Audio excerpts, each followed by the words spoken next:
is Roosevelt Searles III. The L is silent. I am the third of two.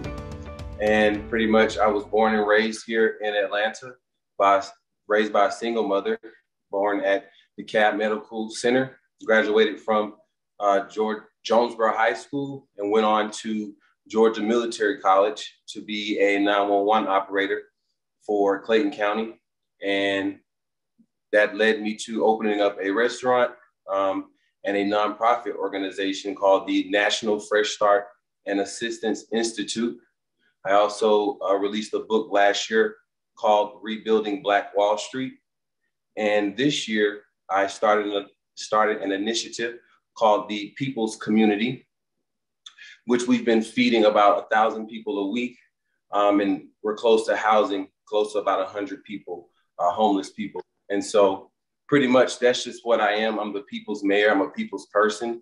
I'm not a politician. And so when it comes to the green. Thank you.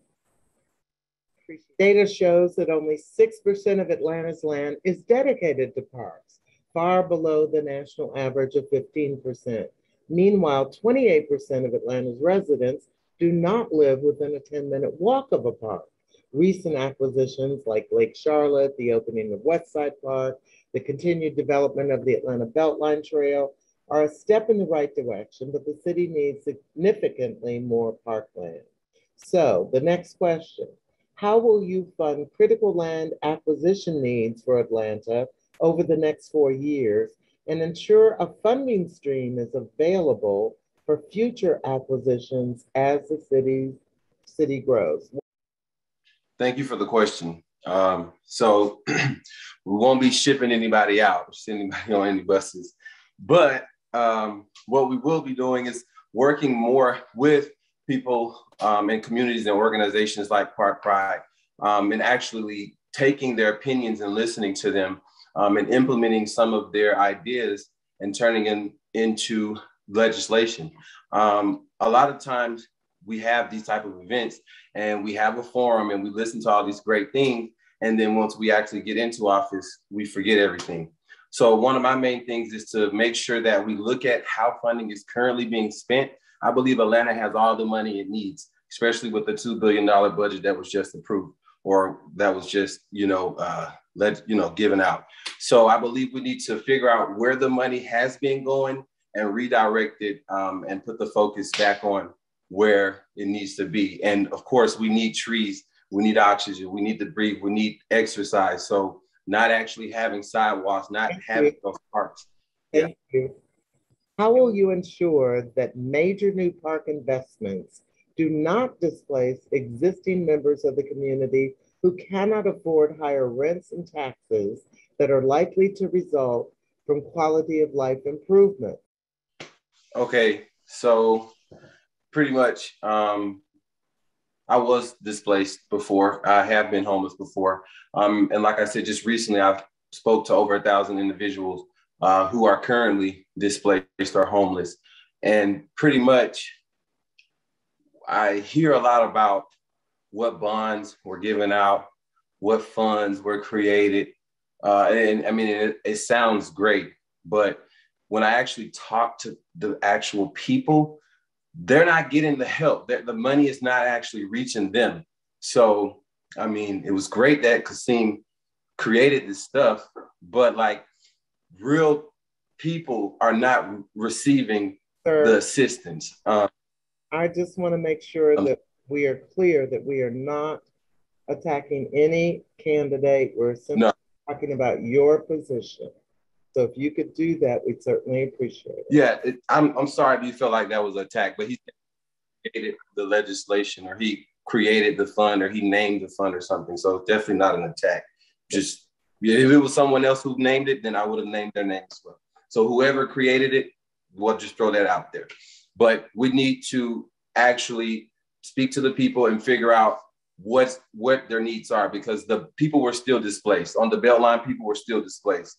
Cascade area, people were still displaced. So people are currently still being displaced, even with the West Side move, the West Side 280-acre park that was built, people were still displaced. So moving on. All right, thank you. So considering the multitude of new parks coming online, the infrastructure challenges of existing green space, and the chronic understaffing of the Department of Parks and Recreation, green jobs training and workforce development presents an opportunity to increase employment, particularly among our young people of color, age 16 to 25, who are not college bound, while also addressing the needs of Atlanta's Parks Department and Park System. How would your administration support and expand green job training programs? So I believe that every young adult or every young person should know how to cut grass, right? Or at least work in the yard. I started my first lawn care company at 14, and it's still in operation today. So I feel like, knowing how to cut grass and knowing the essentials of landscaping, you'll always have a job. You always have money in your pocket, no matter what. If you got your weed eater and a lawnmower. To expand our workforce, we need to look at the job descriptions and also look at the age requirements and make sure that they're applicable to real life situations. You shouldn't have to be 21 to, go out and cut grass or to be a helper. We might need to create different positions so that they can do ride-alongs or they can go out and be like an apprentice or up under someone who is already in that role that they're trying to be in. Equity is about creating policies, structures, processes, and tools for all people to prosper, including low income and people of color. So what policies, structures, processes, and tools will you advance in your administration to ensure that historically disenfranchised communities receive equitable investments in their parks and their green spaces, as well as public resources necessary to maintain them? So with over, I believe it was like $66 million is what I've seen today that was allocated for the solid waste fund. And that's just throwing that number out for you guys to kind of see how much money that we're spending on waste, but we're not picking it up. We're not, like, I believe Buckhead just recently went through like a whole coalition of posting like their trash not being picked up. They had on ATL Scoop like hundreds, well, not hundreds, but probably like 50 houses that had trash that had been sitting out there for weeks. So this just goes to show, like, it all starts with the money. If you follow the money, I guarantee you'll find all the problems that we're having with the city government. The main thing is that we have the resources that we need, but we're just not utilizing them. And so creating more boards, and I would say another department for the youth to be able to be more included in the opportunities for employment, that would be very powerful as well. And then actually going out to the park. So my administration will introduce legislation requiring parks to be upkept at certain times of the day, certain hours. And there will be inspections. There will be different positions that will be introduced and available to the public. We got to look at this at a whole new level, not just where's the money and what can we do with it.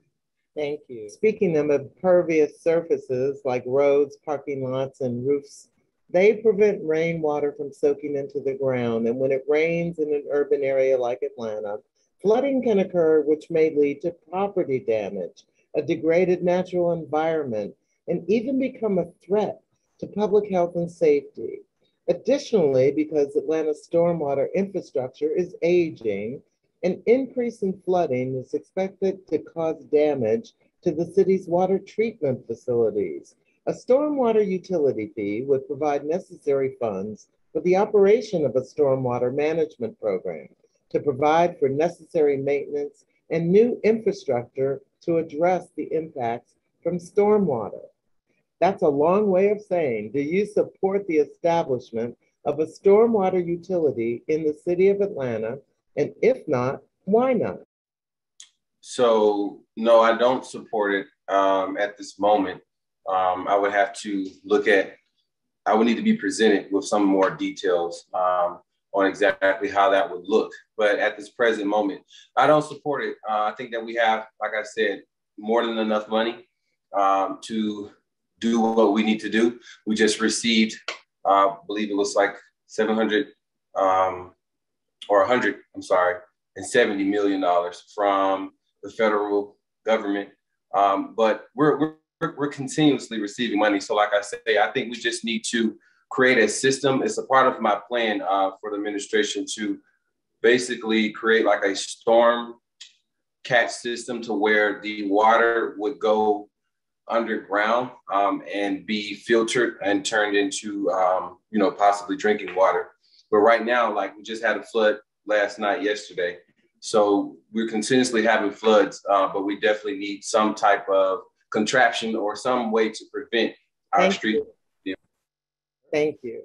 The video that opened this session spoke of the need for a Greenspace mayor. Please tell us why you see yourself as that Greenspace champion.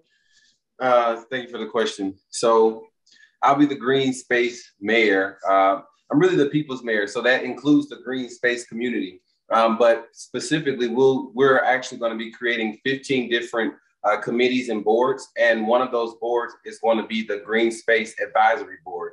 And I would love for anyone that's interested to email me at rooseveltthepeoplesmayor@gmail.com.